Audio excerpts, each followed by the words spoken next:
Hello everyone, welcome back and thank you for watching. So for today we are going to talk about the Louisiana Purchase Exposition. So what is this exposition? It is considered the biggest exposition ever in the world, and even up until today there's no exposition bigger than this particular one. So it happened April 30 until December 1 of 1904 in St. Louis, Missouri, and it covered 1,200 acres of land. So that's a massive, super massive exhibit or exposition. Well, this exposition is a show of American inventions, new products, new technologies, and also it contains live show. Live show, I mean, at that time, the Americans defeated the Spaniards, so they were able to acquire by purchasing some of the colonies that the Spaniards have, and one of which is the Philippines. The Americans paid $20 million so they could get the Philippines from the Spaniards. So there.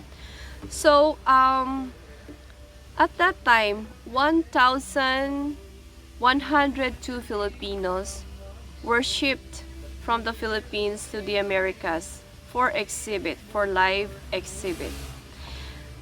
Out of that number, 700 of which were Philippine Scouts and Constabulary, and the rest are composed of the different tribes of the Philippines, which includes the Tagalogs, the Visayas, the Muslims, the Tinguans, the Kapampangans, the Mangyans, Negritos, Bagobos, and of course the Igorots.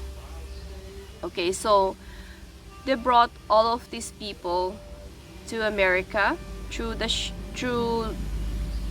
seas, of course, the ships, and then trains when they reached the mainland. So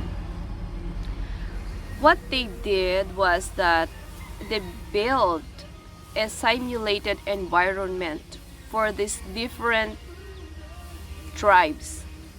Okay, so they have a certain area which they call the Philippine Exhibit, and that contains all these particular tribes, and of course they have other areas for other tribes also that belongs to the Americas or the other colonies. But then during this exhibit, there is something that is not so good, and I am sorry for those people who are very sensitive on this topic, but let me read you this particular write-up.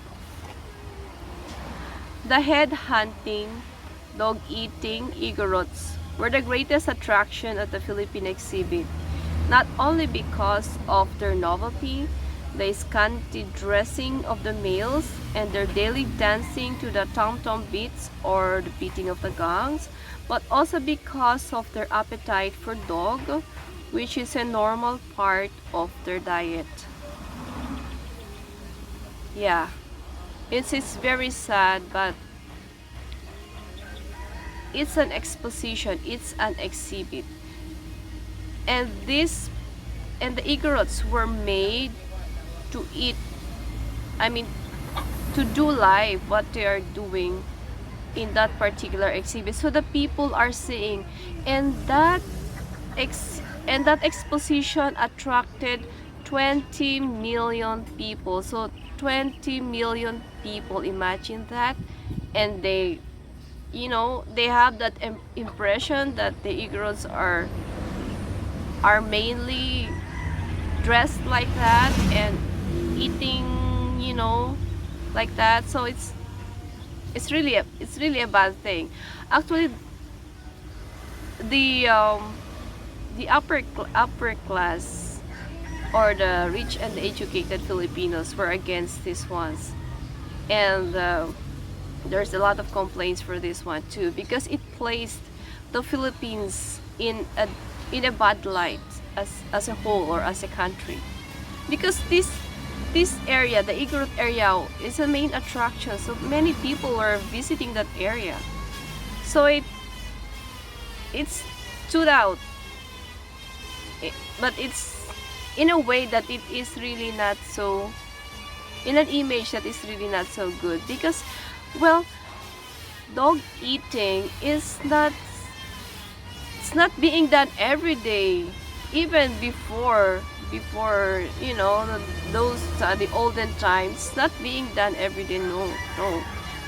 There is a certain there are certain tribes or certain groups in the Igorot that does that uses dogs as offering or as part of their ritual, but it's not the everyday thing that they do. No, not at all, not at all.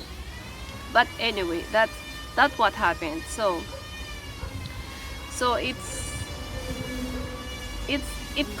actually caused a stir among the neighborhood also, because of course the Americans are not comfortable with that kind of, you know. But well, it happened, and it's a part of the exposition. But anyway, I think there's a particular area in St. Louis that is named Dogtown, and yeah, I'm sorry, it's my brain froze.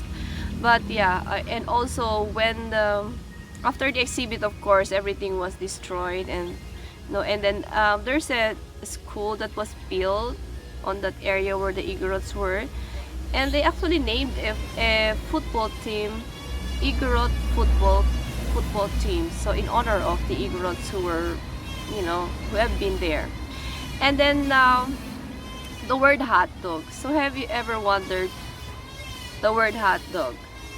Well, that particular word was coined right after the exhibit, and some people claim that it is attributed as you know, to right on with the popularity of the dog-eating Igorots.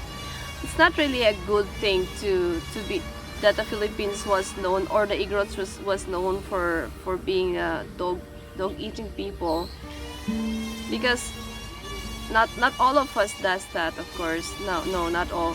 Some, yeah, some. Anyway, okay, so what is the significance of this particular exposition to the Philippines at that time? Well, during the exposition, what is being done on the Igorot area, it was very much publicized, so the public knew it. And then also there were 20,000 visitors on that fair. So in their minds, they think that the Philippines or the Filipinos as a group are like that.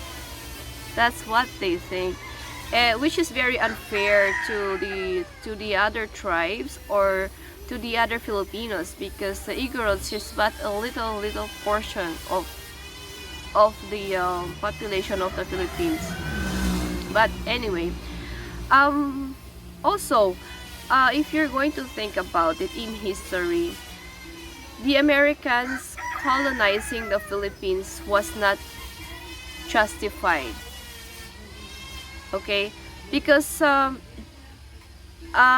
when the Americans fought the Spaniards and they defeated them, the Filipinos were there and they also helped. Okay, and in their minds, they finally gained their independence. But no, they didn't. After the Spaniards, the Americans bought the Philippines and made the Philippines its colony. So these Filipinos who are dying for independence were upset, and there we had the Philippine-American War, and it lasted for 3 years, and that is also another bad side of our history, because there were so much atrocities committed on both sides. So there, that's another part of it. But that happened before the exposition. So in my opinion, because before these tribes were shipped to the US, there were people who were against it. They don't want the natives to be displayed in the Americas because they are concerned about their image, of course. They don't want other people to think that they are like that. But some people were able to help out, or convince the leaders that this tribal people needs to go there to be exhibited in the Americas for the rest of the world to see. So it's actually, or maybe at that time, it's just a way for the Americans to justify their colonizing the Philippines. Well, yeah, Philippines is very, very far from America, but the Philippines hold a very strategic location. And at that time, there were other Asian nations or other nations that may be trying to, get the Philippines too. So the US just wanted it for itself. But, well, that is history. And there are other stories and other important lessons we learned from history. So that's it for today, and I hope I was able to impart some little knowledge about these particular topics that is not in our history books.